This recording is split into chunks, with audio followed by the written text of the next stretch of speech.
Yeah. Okay. So I think I'll share my screen.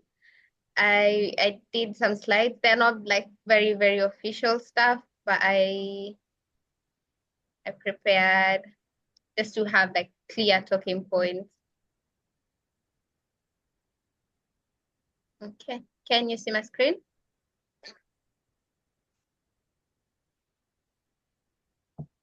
Yes, I can see your Okay, screen, but I perfect. can also, if you could do slideshow view, because I can also see all of the little slides down the side, the thumbnails and things. I'm sure Uh-huh. you can Yeah. see it.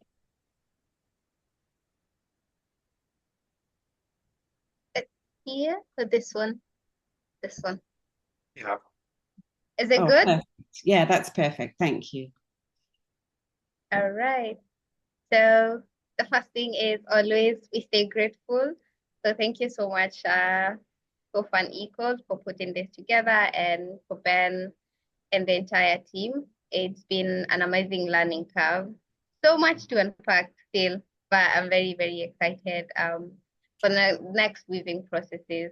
I will not jump into introducing myself or the Vinya, but we will start with the founding journey. Um, we started sometime in 2022 as a space for buying and reselling the African crafts. Kate, you've been to East Africa, you know the kiondo that's from Title, which is basically, most of them look like this piece. And then there are many other versions of that. And then at that time, I knew when I started the space, I knew I wanted a space where it's still the craft, but in a very modern way, in a way that everyone gets to appreciate today while still embracing yesterday, our traditions.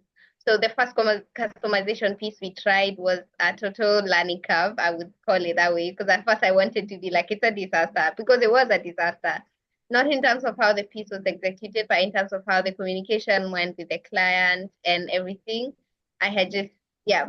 But it was also like a moment where I was like, yes, that's definitely what I want to do. So we tried to create bags as well from the skill, but not similar to what has been done. I call them a mwanzo line. Mwanzo is Swahili for a beginning. So that was in December 2022. I only did like 10 pieces of this bag and then it was sold out. And then in 2023, we had to close down because we were not sure how we're moving forward, especially with it being a space for buying and reselling crafts. There is no personalization in that. There is no story in that. And then we reopened last year, July 2024, as Vinya Weaving Lab. Initially, we had been the Vinya. So um, the weaving lab came about because I had just finished my systems thinking course and I was now very working in so many spaces where I get to explore systems thinking and I get to apply it. And that's how I even met, I think, all of you in this space because I interacted with systems network, social innovation spaces, and the weaving lab was the last one.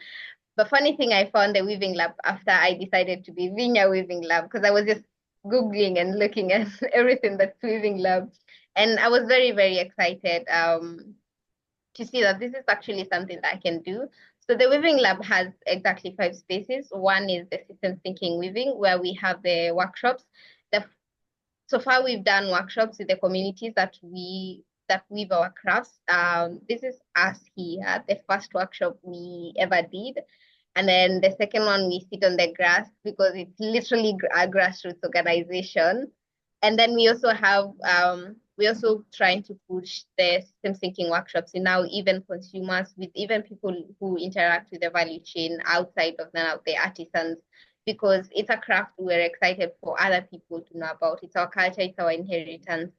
But most of the people who get to interact with the craft, they just see the bag and they don't see the end or the process of that bag. So the systems thinking workshops are meant for you to, for consumers and everyone else in this chain to understand the whole process of creating a craft and the whole process of why we're doing it. Why are we working so hard to reserve a craft that's moving away? So we also have a customization space. I think I will touch on that a little, and a skill transfer. I will also touch on that and the fibers. And then we also have practical art. This is where I mentioned a little about our Mwanzo bags. So we're still maintaining up the bags, but now we're currently working on two pieces. I will touch on them shortly. So yes, so the customization project so far we've done is the first one was a packaging option for. I have better photos, I promise. I just didn't want to have a gallery of a presentation. But yeah, so the first piece we did was a packaging piece for Rojo Agave. They make a spirit from the sisal that we use as our weaving tool. So this was a very exciting project because we met them when they were looking for us, but they were not sure they were looking for us. They create a spirit from the plants that we also create products from. So we're like, oh, okay, we can create a really fun, cool packaging option for you. It will give it that luxury edge. And it was really beautiful how it turned out. And then last month, March, we created a bracelet for a Nairobi Design Week exhibition event, Nairobi Design Week Festival. They had different exhibitors and they got to wear the bracelet that we customized from the skill and using sisal fiber. And currently we're working with Naso at home. They make homemade candles and they were like, oh, can we create something fun to send to our clients if we do that? So the thing with our customization is we borrow the weaving skill and then we merge it with what the client wants. Like this one we created using neem wood. For them, they value the neem wood because they are based in Kilifi and it's majorly here. They wanted everything from Kilifi and they wanted to borrow that. And then Naso at home wanted something very unique. So we merged metal work with the weaving skill to create the box. There are better photos there for how it looks and the finalized piece and how it's used. And then for Nairobi Design Week, they had a theme of we are the ancestors. So we created a piece based on that because we are the ancestors. We are creating from what our ancestors left for us, and now we are the future. We are the ones that are living for the others. And then now the other part of the lab is the skill transfer and community building. This is actually the most exciting part for me. I mean, all of them are, but this one really, really pushes me because I get to interact with the communities directly. This is where we get to teach the weaving skill to other communities. The first workshop we did was with women from Kericho County. It's a rural community in Kenya, and we worked in collaboration with an organization called Resilient Woman. They they work with formerly imprisoned women, and most of the women they work with is women who went to prison for minor cases. So the idea is to put them back in society, but in a very respectful manner. So it was very exciting for us to be with them and also getting to share the spiritual and the emotional and the aspects of weaving and how it works for us. It's not just a thing that you do. Traditionally, weaving is a cultural thing. It's a thing, it's a community where women came together. It's a community where women share. They formed circles and so many solidarity networks by just having this skill. So we're excited to transfer that in a way that still honors our ancestors and in a way that it doesn't just become a tool for earning an income. Like, yes, it's really important, and especially today where everything has been so heavily commercialized. But then again, how do you also respect and honor what comes from your ancestors? And how do we even transfer it? So we're currently prototyping and fundraising to do a similar workshop in Kisumu, a different village in Kenya as well, and Kilifi, where I'm at. These are areas that are rich in the sisal fiber, which is what we mainly work with, but they don't have that skill. So, for example, like the sisal in Kisumu, they only make ropes and then they sell at very low values, but they have the sisal in plenty, they have access to it. And sisal is getting, actually the idea of moving the skill came from the fact that sisal is getting replenished from Machakos, which is mainly where I'm based. And the areas that have sisal, they don't have that skill. Like, and even in Kilifi, they are very rich in sisal, and it's so much that it has to be exported. And while that's really good for business, it's only good for business for the conglomerates. So what happens to the local community? So that's why we're very excited to have them. If they are excited about a skill and if they are very actually skilled on that skill that can benefit from the size of, from the natural resources that are here, why not? So, and we also believe in intergenerational knowledge transfer because, for example, for me, I know how to weave these baskets and I was taught by my grandmother. So why not teach someone else?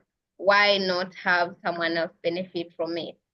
Um, the other exciting bit has been exploring different fibers. So far, we've worked with sisal.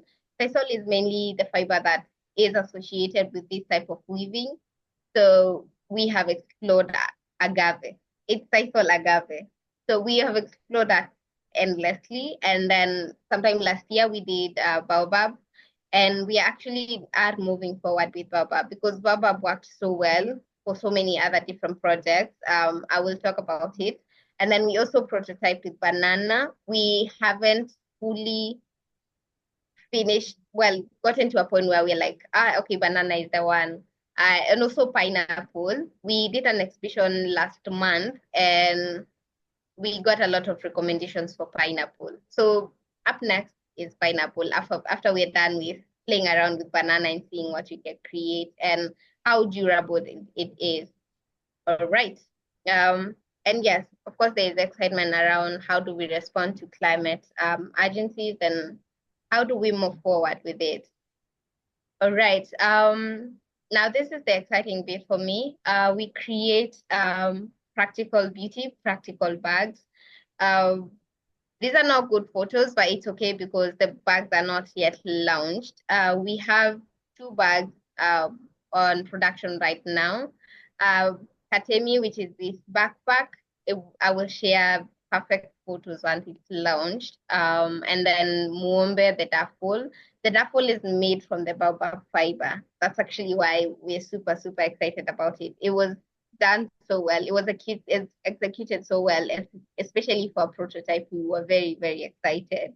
Um, so that's actually the goal with the practical pieces. It's very customized. It's a bag that you can carry. It's a bag that you can use today because like this, the backpack is buff, it's waterproof, it's natural, it's spacious. It's a perfect travel bag, same as the duffel. And with all of that, you still get to share our transitions and beauty. So yay. Uh, but once they're launched, this is information we'll definitely share with you. Um, I mean, moving forward, we're very, very excited for more conversations because how we've been able to get to be so open and so excited about exploring so many designs is because we've had so many conversations with different people and different spaces. And the idea is to know with the artisans themselves, how do they feel about the skill? With the consumers themselves, how do they feel about the products? With in terms of responding to climate change and how everything is moving forward, how do we respond to that? So we're looking forward to having more system thinking workshops because definitely we have to uh, respond to everything. Well, not everything. We have to respond to what matters and move forward in a very regenerative way. So we're also very excited about products that are artful and sustainable. This is where our bags come in. Yes, we're very much excited in having our limited edition bags. It's a bag that will be like 28 bags. You can buy one of either and that's it. Or now when it comes to partnering with other organizations and other individuals, like say next time we make a chair from the same scale, how will that look like? And also partnerships, because especially with the skill transfer and with sourcing fiber, because I think there's so much that happens in collaboration that sometimes we might tend to overlook. So we're looking forward to that. And the other really, really exciting bit is how we connect our artisans to our consumers and thinkers and put them in a space that's super, super productive. Because so far we've had the conversations with the artisans and then we've had conversations with the consumers and then now we are having the conversations with thinkers. So how do I put all of you in the same space, and how does that become helpful for both, for all of them, for all of us? How do I make sure that artisans are in a space that's respectful? How do I make sure that thinkers are in a space that they can deliver and they can also communicate their thoughts on everything? And I guess that's where systems thinking comes in. So we're excited about that because yay. Yeah. I think that's it for now. Um, I mean, there's definitely a lot more that I could share, but yeah, thank you so much. Asante. Thank you, Wavinya. It's so inspiring to see what you're doing and the joy, the life energy you bring to it is just infectious. And I love the way you say yay. We say that in our house too. It's a little bit, Thank you. Because yay. yeah. Yeah. I wonder if people have um, things that they want to appreciate from what they just heard, or maybe some questions to learn more about something. We could move into at some point, a conversation about how we might resource you, what kinds of requests you might have for different forms of support. But Yeah. but maybe we start with appreciations and questions. And welcome, Gloria. Glad you were able to join us. Well, Vinny, I have got so many questions. If I start, somebody's going to have to I stop can me. imagine. I'm so excited by what you're doing. And what I really appreciate is the way you're linking so many strands together. I've seen so many just kind of handicraft projects that are just connecting with the tourist market or something like that, and have, in comparison to what I'm hearing from you, you have a wonderful level of ambition to be drawing from ancestors and traditional skills and thinking how to make those relevant in the modern world and connecting through to traditional fibers and fiber uses in the context of climate change and what constitutes sustainability, beyond sustainability into regeneration. And your ambition to bring all of those people into the same space at the same time, I think it's just wonderful. So I'd like to celebrate that. And then I've got loads and loads of questions. But before I get on, I'm sure other people want to recognize what wonderful things you've been doing. So I won't fill the space. Asante. Yeah, I can go next. Thank you, Wavinya. It was really inspiring and beautiful to watch the work you're doing there. And I really love how you are diving deep into this understanding of weaving in different forms. And I really love the system thinking lab or workshop that you are hosting. That's really amazing to bring people to think more holistically and to educate and connect and yeah, my question is Wavinia your real name or is a nickname? Well, thank you, Elise. Please tell me if that's how you pronounce your name. Elias. Elise. Elias. Yeah. Yes. Thank you so much.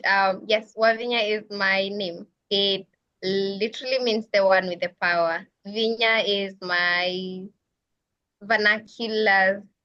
Vinya is my vernacular name for power. So Yeah, yeah. Yeah. beautiful name. Asante. Thank you.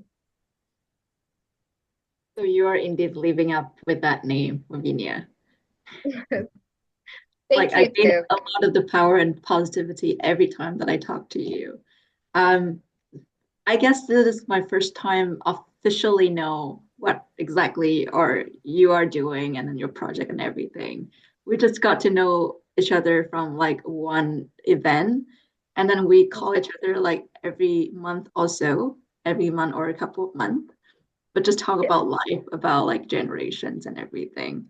Um, so it's really inspiring to actually learn more about all the vision that you have to connect like different generations, like one of the conversations that we have recently.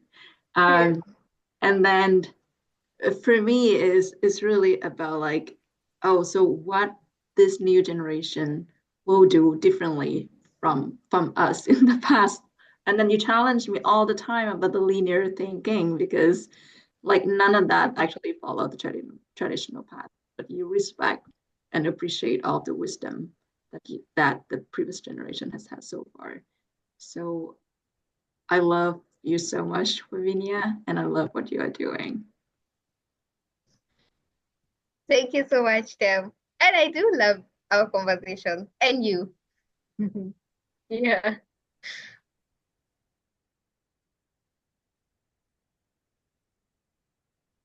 Hi, Gloria. How are you?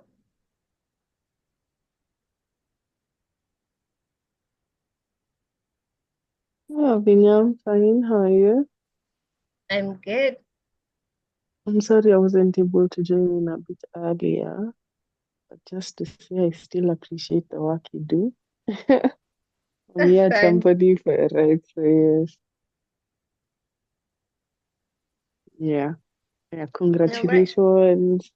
We are here to back you and cheer you all the way. Yay. Asante.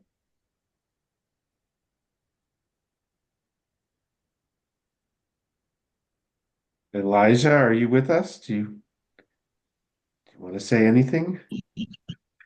Yeah, I'm with you guys. How are you? I'm Elijah.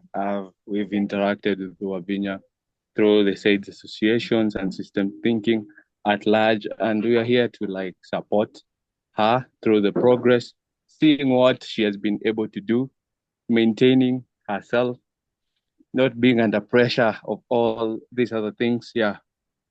So as a form of like team effort, they're just here, me and Gloria to support. I know the team would be here, but unfortunately, maybe due to some hectic circumstances, they're not here, but we're here to represent the way we can. Yeah. Thank you, guys. Thank you. Yeah. I'm wondering if you have a particular short story of some of your experience working with Wavinya, Elijah, with your group. Share with us some example of the energy and the power of what she's doing.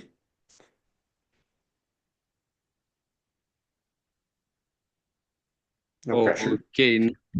No, so not to point like one in particular, but I think two 2 months ago, Wavinya, around that period, organized some sort of like a library event, which she was able to share what she's doing and how does it apply to systems thinking, because we as systems thinkers approach it towards that direction, trying to see that we are moving away from how our grandparents used to do things, and according to us, how we're trying to move with the trajectory, just trying to move from the linear aspect to the non-linear. Yeah, it was quite a lot to handle at first, but the learning has been quite good. She's a very good teacher, plus the collaboration with you, just coming up with new interactions and interconnections, helping us to be able to apply what we are learning and see it in like real life. Even you can see the part where there is like AI, will it be like coming to replace us and everything? You see, everybody's just all over the place, but we just have to stick to our roots and try as much as possible to understand like it's not more of like a competition maybe with AI. I'm sorry I'm tracking, but it's more of like something that is you will use it to work hand in hand in whatever aspect you're doing. Yeah. So it has been quite a roller coaster, but it's fine seeing how she has managed to like turn this narrative around and move about. Yeah. So it's nice. Thank you, Wavinya. Yeah. And thank you, guys.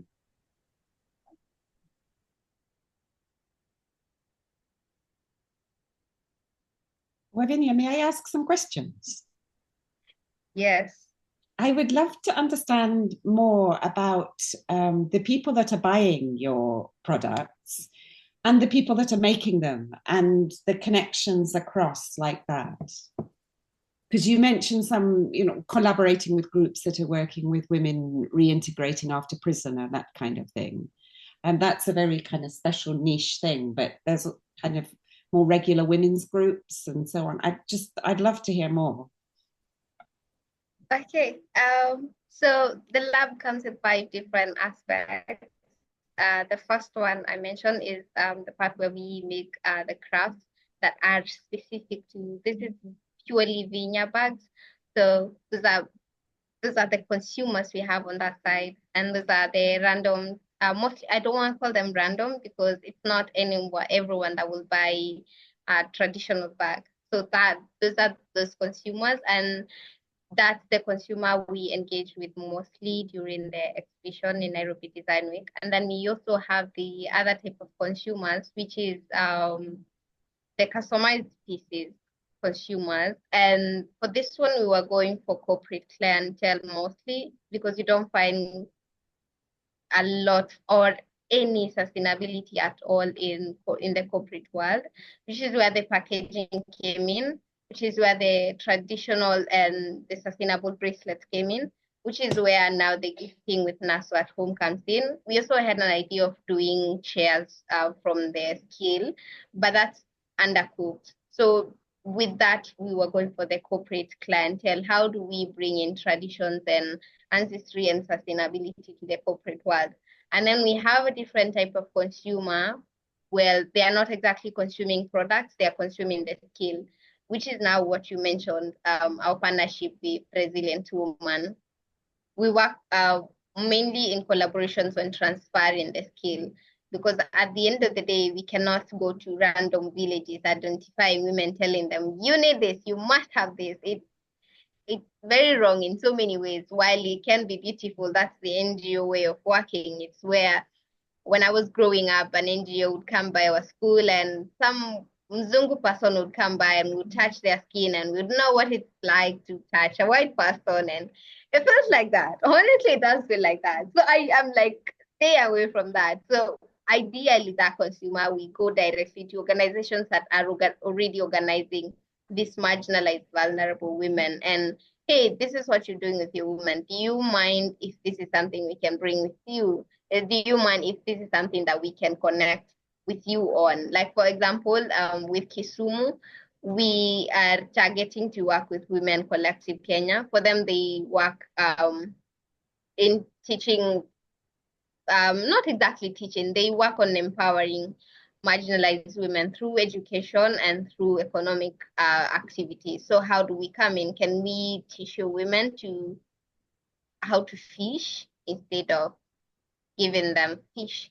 So that's ideally how we approach that type of consumer. I think those are the 3 main consumers. And then now the other consumer that we are still trying to explore and see how it works is now with the fibers. How do we explore more natural fibers? How do we work with more regenerative fibers? Because the skill is already intact. The skill is already beautiful. When you get to weave one piece, you want to do it again. It's like this beautiful type of art where I don't know how I didn't know this earlier now, but how do we now integrate art and fiber that today? Because I've seen more people working with plastic, and while plastic is beautiful and recycling and reuse is really amazing, I also believe that those are systems that depend on creating more harmful stuff. So how do I create a space where more staff and more systems that engage and maintain that sustainability, maintain that beauty, that natural vibe? How do we create systems that nurture that? So those are the 4 type of clientele that we with mainly at the moment. Now, our artisans, we have the artisans in Machakos. Nearly actually 100% of the artisans in Machakos, we didn't have to train them. These are, for me, they are women that practically raised me. You know, when you grow up in the village, like it takes a village. It literally took a village. And now somehow I I'm a part of that village still, and these the same women who weave. It takes For me, it was actually like a really funny curve to transition from this daughter. We have this you know how we have shikamo and marahaba in Swahili. We also have the same greeting in my vernacular where you cannot talk to an older person. For Swahili, it's the younger people who approach the older person. But in my culture, only the older people have to approach the younger generation. And for me, it was so awkward because I don't know how to say hello to you. You practically raised me. But with time, we were able to create a space where these women are able to communicate. I'm also able to communicate. We're weaving really beautiful spaces. But there was also the other hard transitioning curve was the fact where they were used to making the baskets I initially mentioned, the very kawaida basket, if I may use that word. Kawaida is Swahili for usual. Yes. So many women were used to that. And here I am introducing, you can weave on a metal frame, you can use on a wooden. How do you think that looks like? And they were like, no, I don't want to do that. And with time, it's been a curve where so many are so interested, and we're still growing. So those are our artisans. And now with the women we train in Kericho, the first village that we transfer the skill to, we're still modeling them, we're still teaching them, they're still learning. It's a slow, gradual pace that we are very, very excited about. And then now you are also our consumers, because as much as ours is a space for crafts, it's also a space for how do we share that knowledge? How do we get other people, especially in academia, excited about this? Because our traditions and our culture, most of them they're translated in the part where reparations are needed, reparations are a must, and we do agree with that. But then again, what are we doing in the meantime? How are we doing promoting our systems in the meantime? How is it looking for everyone else? How are the conversations being had right now?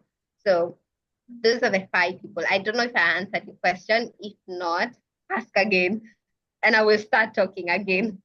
Yeah. You have answered my question, and I've got more. I would really like to ask you about creativity. And just to explain where I'm coming from with asking Yes. this question. What's happened in Scotland and many parts of the UK and the global north is that artisan production went into the factories with the Industrial Revolution, and it was all machine-based.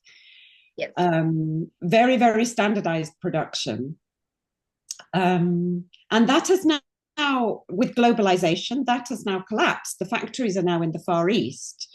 And what we have gone back to is maybe back more to workshops with individuals doing handloom weaving and that kind of thing. But an awful lot of creativity has got lost. And so, for example, with the organization that I spend a lot of time with, we're doing workshops on things like natural dyes from plants and so on, and fungi, including the turkey tail fungus that Ben had earlier. But people don't trust their creativity. They don't, it needs reawakening. And for me, there's a real part about reawakening creativity and imagining a different future. And I would love to hear how that plays out with the women that you're working with, some of whom may be just almost like scrambling for a livelihood. But I'd love to hear about how it plays out through ambition and through a bigger future, and what the link is around creativity for you. I don't want to put words in your mouth. I'd love to know how it feels for you. Yes. I mean, I completely resonate with what you're saying. Industrialization was really a beautiful transition for humanity, if I might say. But then again, it also robbed humanity so much of their creativity. It's this movie. Like whenever I think about industrialization, I think about this Charlie Chaplin movie. I know it. I know the name. The the part where he almost becomes like a part of the machine. And it just got me thinking. And this is the reality for us. Yes, modern times. Yes. He became a part of the whole system where you just create and create and create and create, and you never get to use all of that. And how I got into the idea of preserving my creativity and my culture and traditions and upholding and creating a sort of livelihood, not just for me, but for my community, is the type of education system I went through. Uh, it's exactly like modern times. You go to kindergarten, you're told to cram your ABCs, and then you go to primary school, you have to pass your exams so you can go to a good secondary school. And then you must pass your exams so you can go to university. And then you're done with university, and everyone looks at you like you must get a job. And then I'm in a third world country. What do you mean I must get a job? You don't have a job yourself. And then now with time it becomes this whole pressure. And I just thought about how it's always been a conditioning. It's always been a system of do this, do this, do this. Never a system of embracing your true nature, you where you came from. I didn't know about much about my grandmother until I went back to learn. I always knew, oh, this is a woman that gave birth to my dad, and that's about that. This is a woman that gave birth to my mom, and that's about that. And the last time I visited my grandmother, she gave me the first basket, and that was it. That was where my creativity came in. That's where the excitement started. And I think it's been an on and off process of trying to nurture that. Like I mentioned, we started in 2023, and I realized it's just me rebuying and reselling, and it just feels like I'm not in the trade business. I'm literally in the cultural business, and while the conversations around that are very, very dynamic and very complex and very sensitive today, and especially like you say, like right now we're in the fourth industrialization where AI is becoming like a really major thing. So where does it leave people who create art with their hearts and hands? It just leaves such questions. And for me, it's about how do I find the balance with creating with my heart and also creating with technology, with creating with you, and also creating with my grandmother. How do I find that balance? How do we create that balance? Because at the end of the day, I won't do it by myself. I will need you to be open to it. I will need Vincent to be open to that. I will need Gloria to come in and say, oh, okay, I saw my grandmother doing this, and then we can embrace that together. And it's also even, sorry, I can go on and on about this. If you feel like I'm going too much, let me Wonderful. know. But yeah, but it's also the dynamics of the fact that African countries are still in that space of crying out for reparations, and then it's a question of how does that exactly look like for us? Do we want to go back to exactly how we were before, you know, everything else? And then again, the process of decolonization, will it be the same as how it looked like?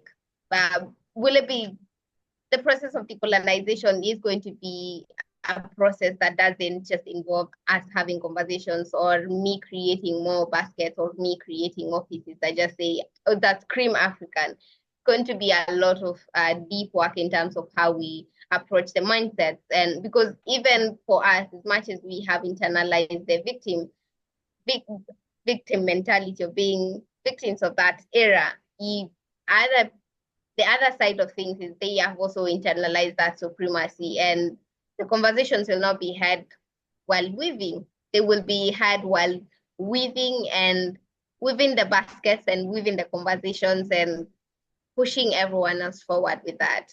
So, yay. It's not just you and Akina Mwanamke Kenya. It's us in Scotland. We need to decolonize our minds as well, because what you're describing is Absolutely. your education system. It's the education system we brought you. And people that are struggling with their livelihoods in the developed world, so-called, are struggling with the same things. And we are listening and knitting at the same time. I would be reading, but I'm knitting. But it's the same challenge, and it's how we cross those and learn across, I think, is so important. And you have so much to teach as you're along your learning journey. I'm super excited by what you're saying. Absolutely, absolutely. I think we have so much to explore together because at the end of the day, I could be very excited about the teaching, or you could be very, very excited about the knitting. But then again, we will always maintain the mental biases that we slowly and over time internalize. So yeah. Mental baskets. Yeah, we have a lot of those to weave. Yeah. Hmm. I So wonder if you have any requests, anything you'd like to ask of us and anyone else who might listen to the recording, or something that we can pass on through our networks, through our network weaving, our work as weavers out in the world in that way. is this question on me? Mhm. No, no, you remember when we had this conversation and I said, I usually need time before I ask for things. I do need time right now. But before I get the time, I think I like more comments, more questions. I do have one question for you, Wavinya. Yes, Uh, yes. Now back to like colonization and a lot going on in like different cultures. I'm curious. So here in Canada, whenever we start a conversation now, especially in the social sector, we always talk about like active listening. We always talk about like how to facilitate a conversations so that people feel safe, feel trust, and feel vulnerable. I'm curious, you talk about like weaving conversation, stories. What is your insights? What is something or thing that you do to facilitate those conversations? Um, the one thing I have done so far, I will talk about what I've done, not what I'm hoping to do, but I might touch on that. But the most exciting thing I did was last month, where I curated the dialogue along 5 different topics, um, especially in a way that, most of the time, the topics and the conversations around decolonization and ancestral knowledge and reparations, they are conversations you still can spring up in spaces. So how you do it matters a lot.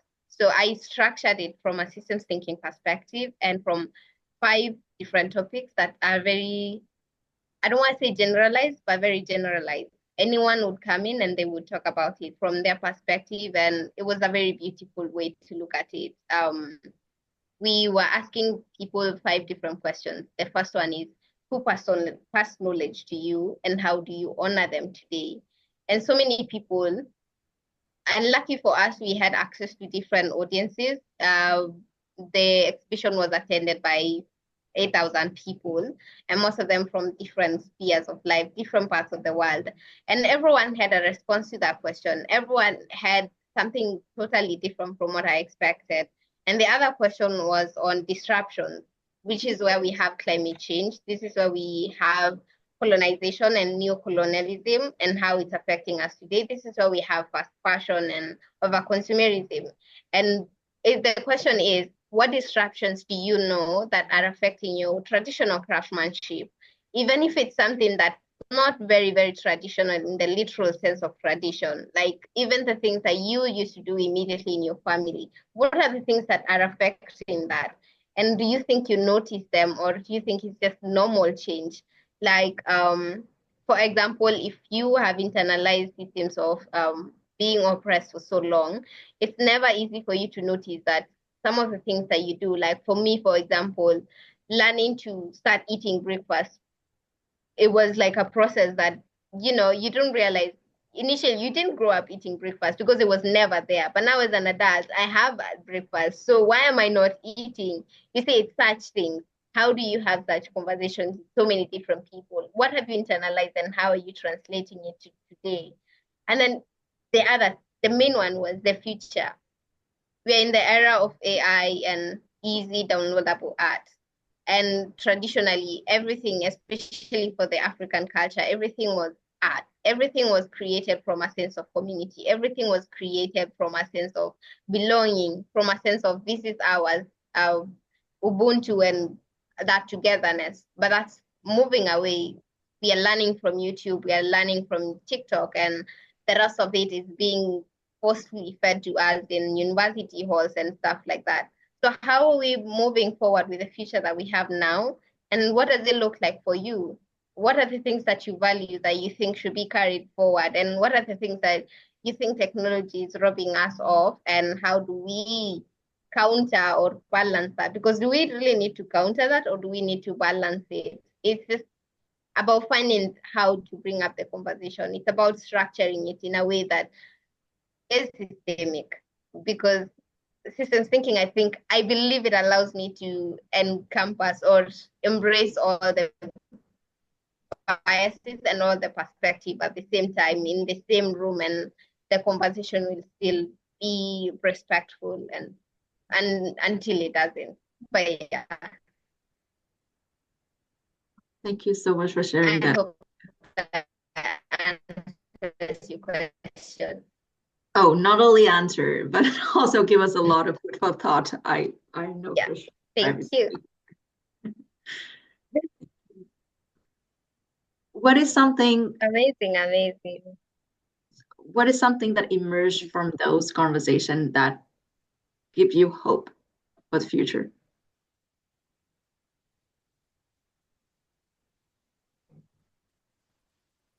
It's a really good question. I think the one thing that really energized me is the beauty of how everyone is excited to move forward together. And I'm very biased for this, but again, it's also for good reasons. And especially Africans. There is always that fear of Africans are still very much stuck in the space of white worshipping in some sort of way. But most of the threads I received were, we must decolonize Africa to move forward. Africans need to wake up to who they are, and our traditions are our own and we need to embrace them. It was that realization. And most of the notes were actually coming from white people, but it was also that a conversation I had with some couple from, I want to say India, but I would like to say the specific town, but I forgot. They say they are from a quiet, secluded town in India. And the one thing they have loved is the fact that now everyone is awake to everything that's happening globally. It's the era of, I don't want to say enlightenment because we already had the Renaissance and we wouldn't know what to call this one. But yeah, it's that peak in where everyone is, yes, you need to do your part, I need to do my part, we need to move forward as a people. We need to promote humanity because everyone is very much awake to what's happening globally within the political space and how that's affecting humanity, how that's affecting the economics of everything, how that's affecting my access to food and another child's access to education and stuff like that. So that was like a really beautiful realization. Yeah. Thank you. Thanks so much. You're welcome. A global Yes, awakening. Yeah, I feel it. yes, it's right there. It's right there. Yeah. I can go now? Yes. Okay. I didn't exactly structure what I need, but I do know I need support with getting the conversations going. Yeah. And in whatever way that looks like, especially in the part where, or in the part of skill transfer, because the communities we work with, it's not just about coming to you and telling you you can weave this. It's also the part where we also teach systems thinking and how they can apply it in their personal life. And this involves a lot of, I want to say translation, because there's the literal translation to their specific native language, and then there's the literal translation from the jargon of systems thinking to how they can apply it to their basic, to their literal lives and how they're living it right now. So we would definitely appreciate support around that. And also, I think I'm excited to see more people consuming their traditional crafts. So the wider markets we can reach, the better for us. So yes. Okay, I'll definitely have one suggestion for you, Wavinya, so I'll connect with you on that. Yes, we please. can make it happen together. Definitely. Can you say more about the conversation and how you see systems thinking fitting in? So if I'm understanding, you're talking about conversations with women who you think might be interested in learning this skill and reclaiming this traditional skill, and then you're bringing in this, you know, at least on the surface, this Western intellectual concept of systems thinking, you know, into that space. And part of what's so inspiring and interesting about your work is how you're bridging all these levels from the very practical, hands-on working with fiber all the way to systemic transformation and decolonization. Uh, so yeah, just say more about what is it about systems thinking that you feel has so much to offer in this grounded context? And is there something, I'm thinking this isn't really a Western concept, right? Indigenous ways of thinking and knowing were highly systemic. And so how do you see that fitting in as well? I don't know. That's a really good question. But I'm saying it's a good question because it's a tough one. But it's also a question I'm very excited to talk about. Yes, distance thinking is highly, highly Western. There, there was also the idea of borrowing from the leftist thinkers, where they use dialectical materialism. It's also a really other beautiful concept. But then again, systems thinking offers something called tacit knowledge and skills, which is where you get to work within what that specific group is accustomed to.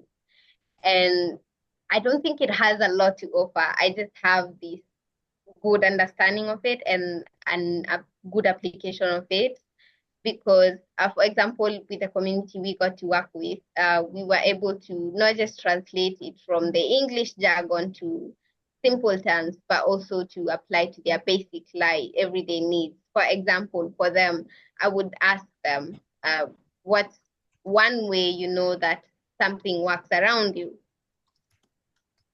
I'm translating from the other language, so now it loses the thing. Yeah.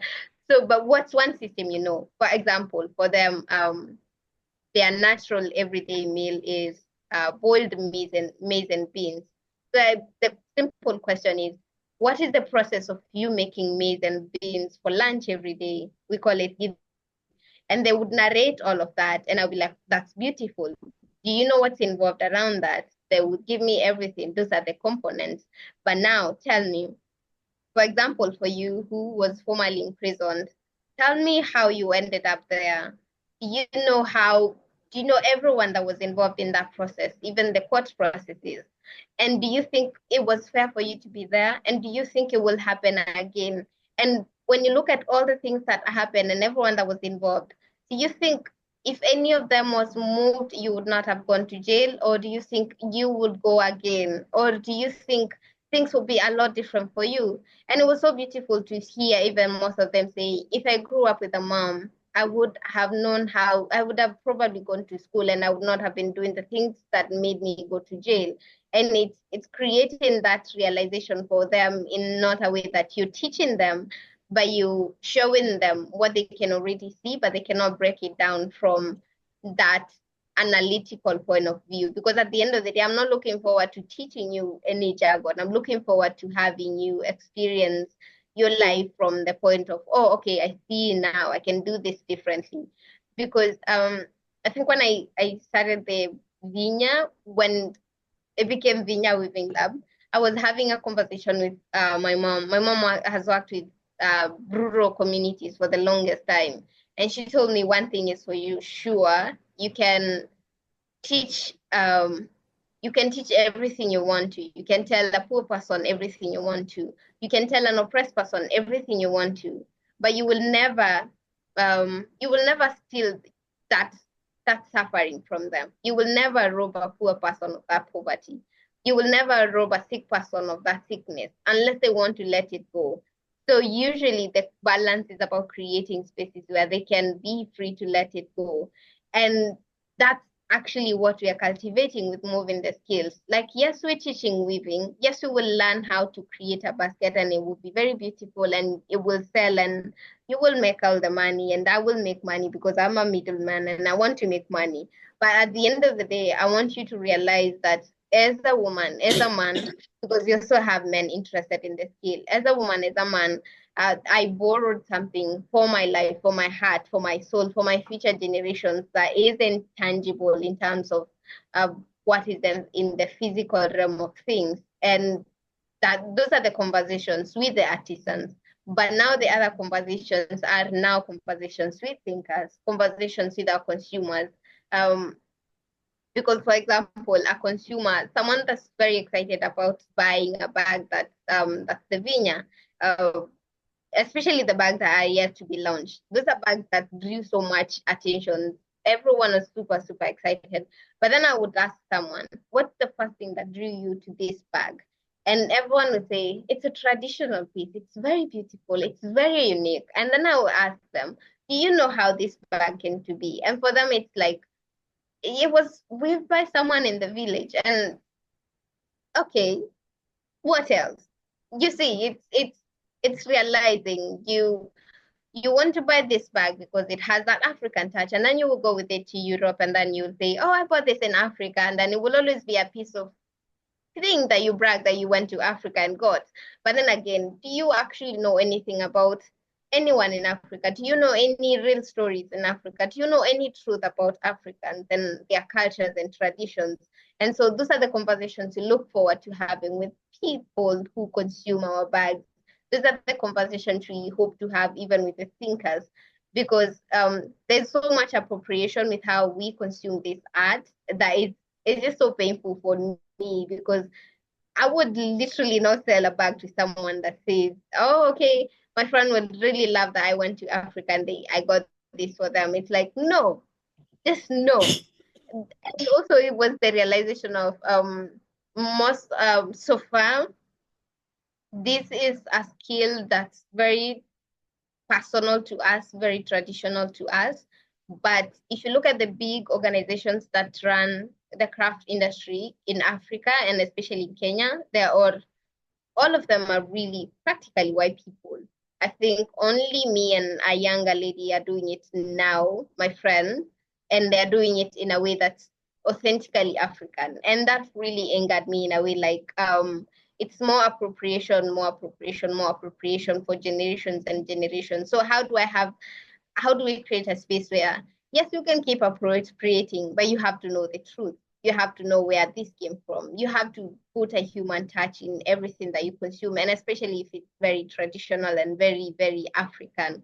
So those are the conversations. And we are looking forward to having people who can facilitate this dialogue, and also people who can actually translate this information, because we are translating systems thinking to uh, simpler languages and even to literal vernaculars. But then again, we're also getting that information and needs to be translated to the thinkers. So we need people who are working within that chain, and we need resources to make that chain work. Yeah.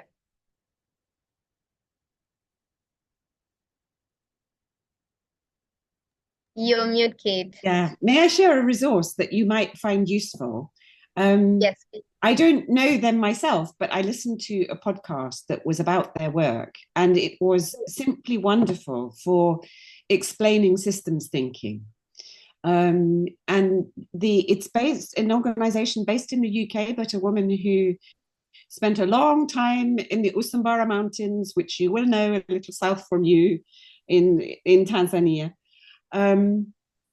And the way they set out to explain systems thinking to people that have never heard it before, they divide groups into different, a large group into smaller groups, and give people roles. Like there's one group of people that are part of the respiratory system. So you're a nostril and you're a lung and you're a diaphragm, and the group talks about how it is. And now you've got another group that's a tree that's growing. And different kinds of groups that are all systems in themselves. And then you introduce a problem, like the respiratory system has a flu or a heavy cold. So how does that affect you as the left nostril? And then how does that affect you as the body as a whole? And then how does that connect with the tree? And it just seems to be a really lovely way of communicating that we are all parts of systems. And even if I am only a left nostril, what's happening with the tree matters, because if the air is polluted because the tree is not able to do its photosynthesis, it's a lovely way to connect. But I think people that bridges some kinds of traditional indigenous understanding, and it doesn't trivialize us all as being very small parts of a much bigger system. So I just put in the chat the group that's designed that system, and they have a lovely education system that offers people the opportunity to be more. And so for example, it's be more hawk, like a bird of prey. Be more hawk, be more tree. Mm. And there are different qualities that we might embody. And they're ways of reaching into a very relatable, traditional way of understanding our being, but also facing out into the globalized climate chaos that we are living in. So I find their way of thinking and communicating really powerful, and you might just find fun playing on their website and seeing what's there. I love that, Kate. Thank you so much for sharing that. I need it. It's absolutely beautiful. And I love that analogy. Thank you so much for sharing. And I definitely will have fun playing around with their website. Thank you. Wonder if some of the people we haven't heard much from on this call yet, including folks that joined us in the middle of things, want to chime in, say hello, offer an appreciation for Wavinya, or have something to say about this idea of conversations that include skill transfer and systems thinking or anything else.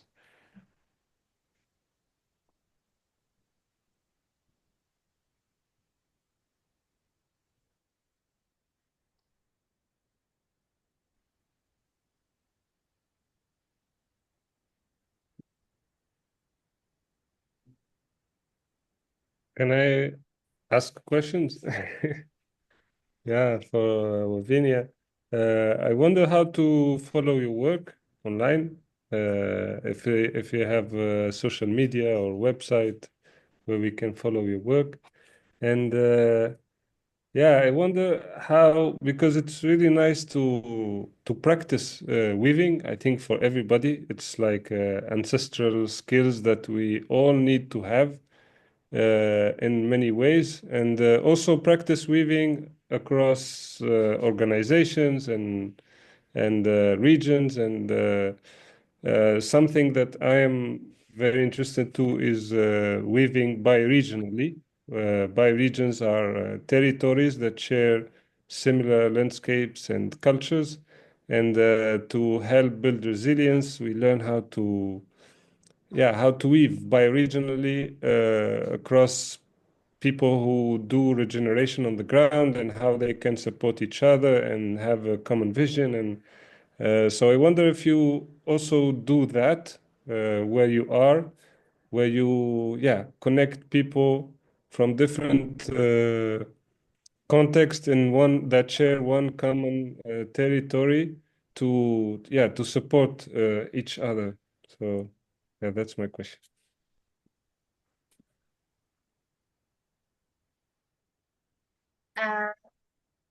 Wavinya Weaving Lab on LinkedIn and Instagram.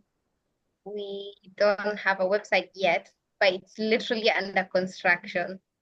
Once it's done, it's going to be a yay moment again. But yeah. And the other question on do I weave conversations regionally, you said? Not yet, but that's the goal. But not in the literal sense of regions, not yet. But in terms of activities and interests, that's actually what we are working on. How what you're interested in can marry with what I'm interested in, and how they meet and how they can connect to advance humanity. Yeah. I don't know if that answers your question or you need me to keep talking. Okay. Yeah.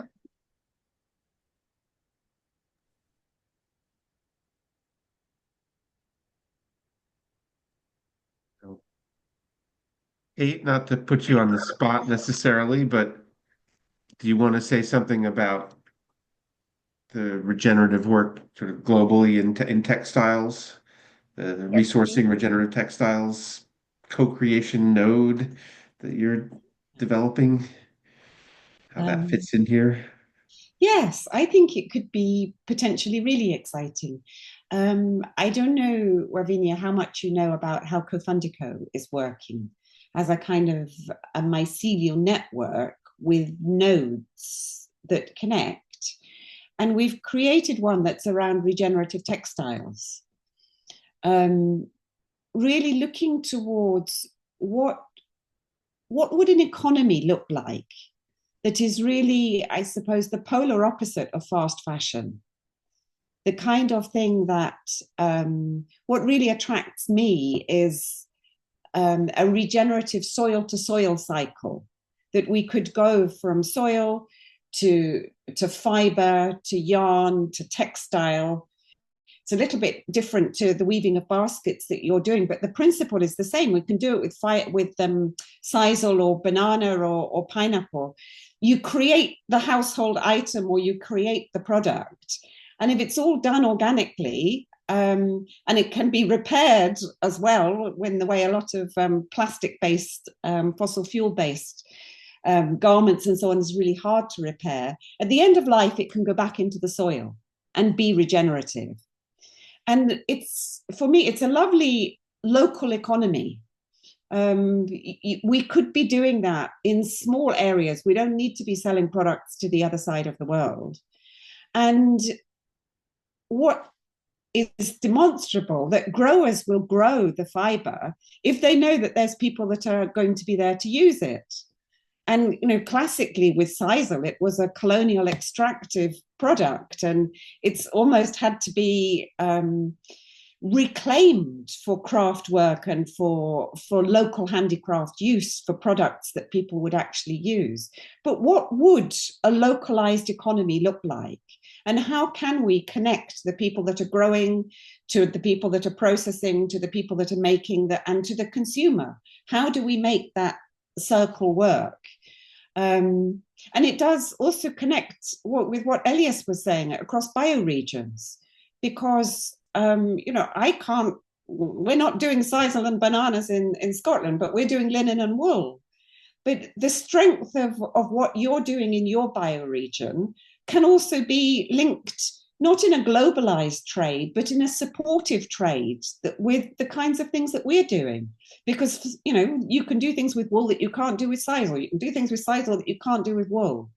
How can we communicate and trade and enable everybody's boat to rise in that kind of way?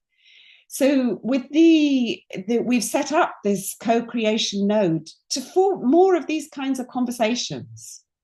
If we are able to access resources, meaning resources of ideas and connections and people that understand things that we don't, we can,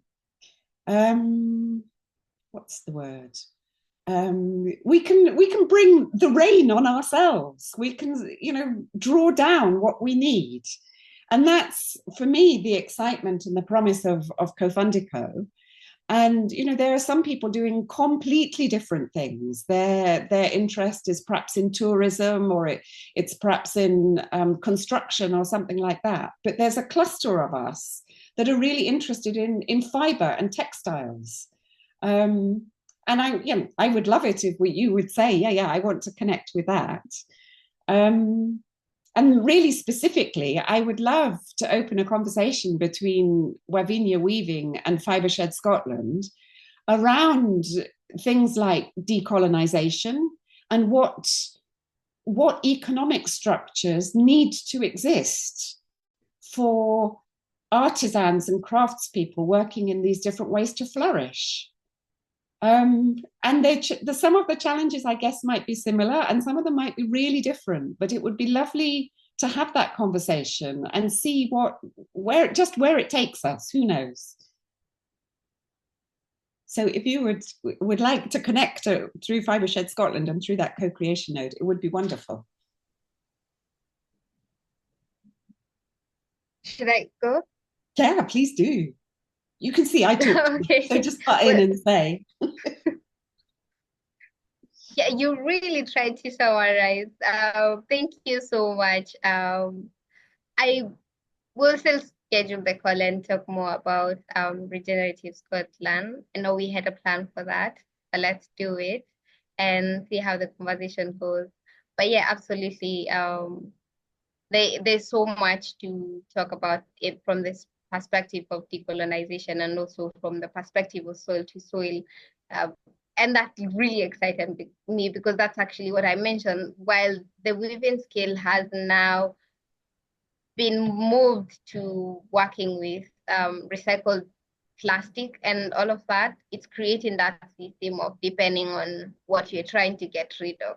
So how do we get back to working with the natural fibers? How do we get back to working with pieces that can, move back to the soil? But yeah, absolutely. Let's have that conversation.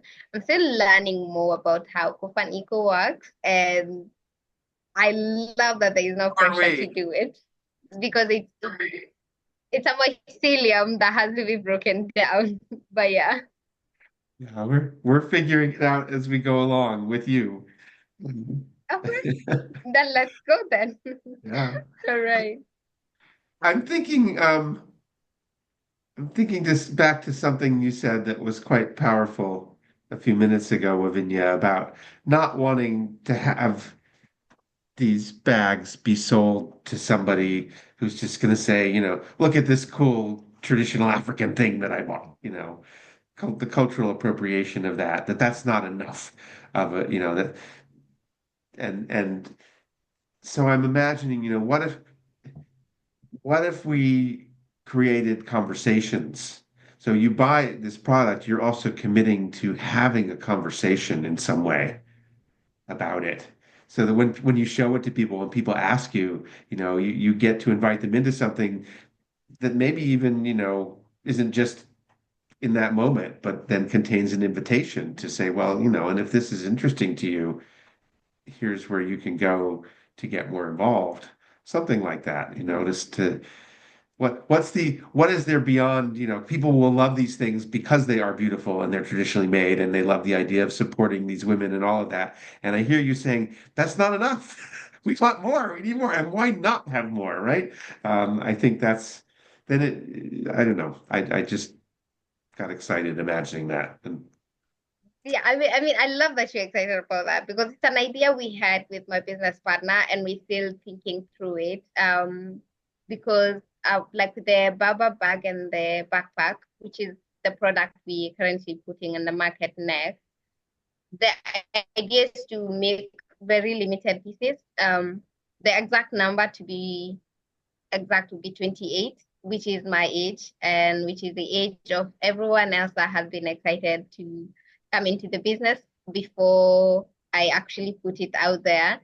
So, and the 28 pieces would be, if you get the first piece, you get number one of 28, and then you get a list of the things you need to know based on everything about this culture, this tradition. And then we definitely invite you for conversations. We're still thinking about it, but I love that you're excited and you got to say it before I did because yay.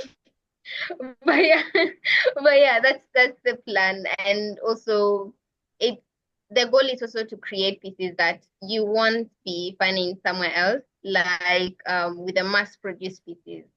Um, and this idea came about with the first client that we customized a piece for. They produce a Kenyan spirit from uh, the sisal plant, which is what we work with. And one thing stood out with this particular client, with this particular consumer. For them, they make a Kenyan spirit that they call it very Kenyan, but then again, it's not accessible to Kenyan markets. And it got me thinking, then why are you calling it Kenyan? If you're making it in Kenya, you're looting everything Kenyan and then selling it to UK.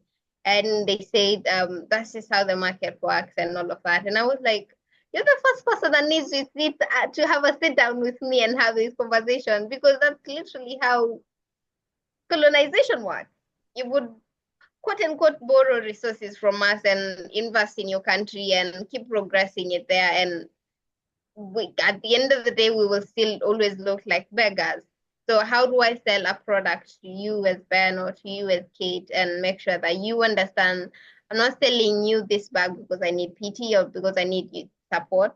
I need you to see my value in this piece. I need to see you the value and the touch of humanity in this piece.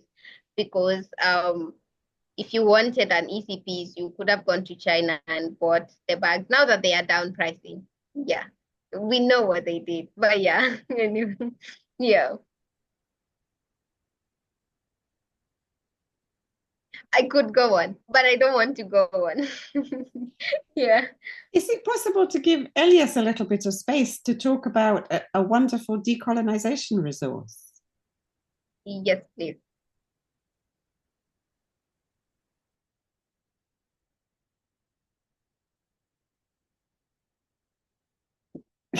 Is Elias frozen? He walked away from his Wi-Fi. Let's give him a minute to defrost. Moive, would you like to say something?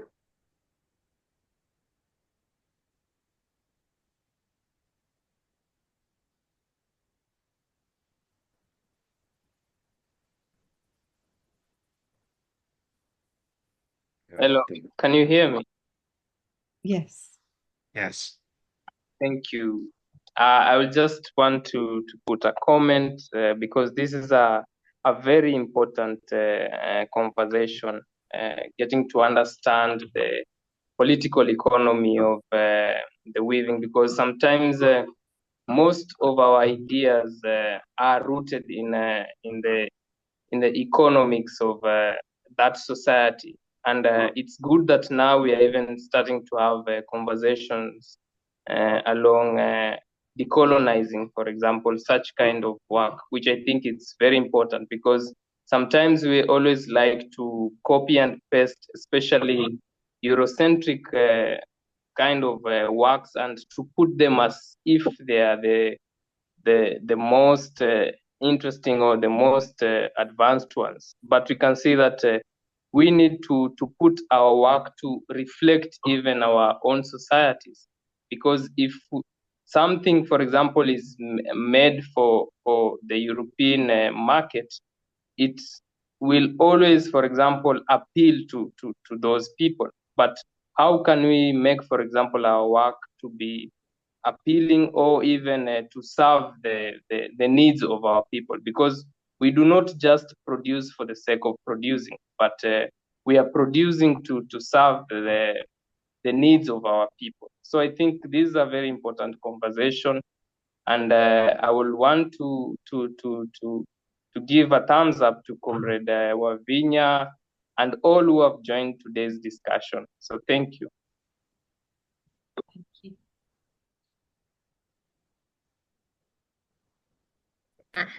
Thank you.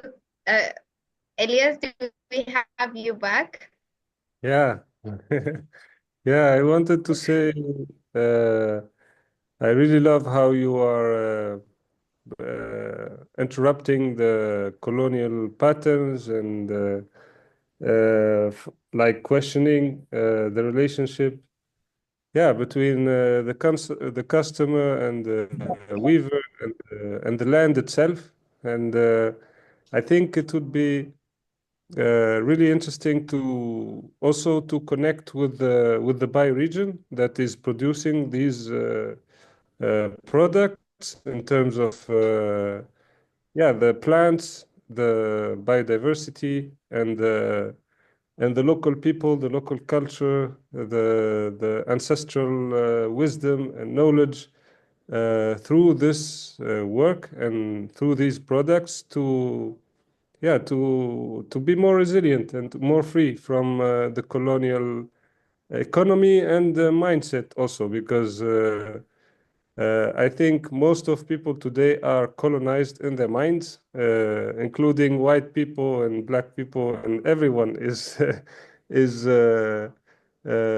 colonized, and we need to hold each other to break free from this mindset and practice. Yeah, practice weaving, practice connection, practice conversations, and yeah, I really love what you're doing. So.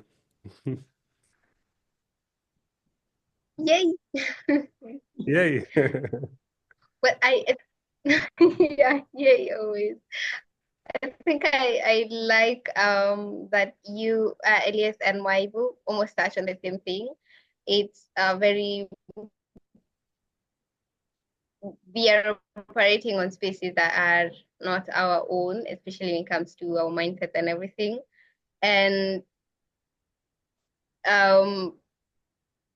it's about thinking, how do you find balance? How do you, like, for example, initially the idea for me was to create bags that are purely for African consumers, because that, you see that excitement when, I don't know if you've been through that. I have been through it again and again, where when tourists come to our country, they see something, and well, yes, it's very beautiful and all of that. It's those tiny micro comments that leave you thinking, is that how you really see me? Is that how you really see the people here? And if you're not awake to it, you will not exactly see it. And it's that fine line that I'm operating within. How do we weave regionally? How do we weave across such spaces and across such thin lines? Because sometimes even the conversations are very delicate to have. So yeah. Thank you so much, Comrade Mwaivu and Elias. Mwaivu is my comrade. I don't I don't know how that sits with you, but yeah, his sister, he is my comrade. Yeah.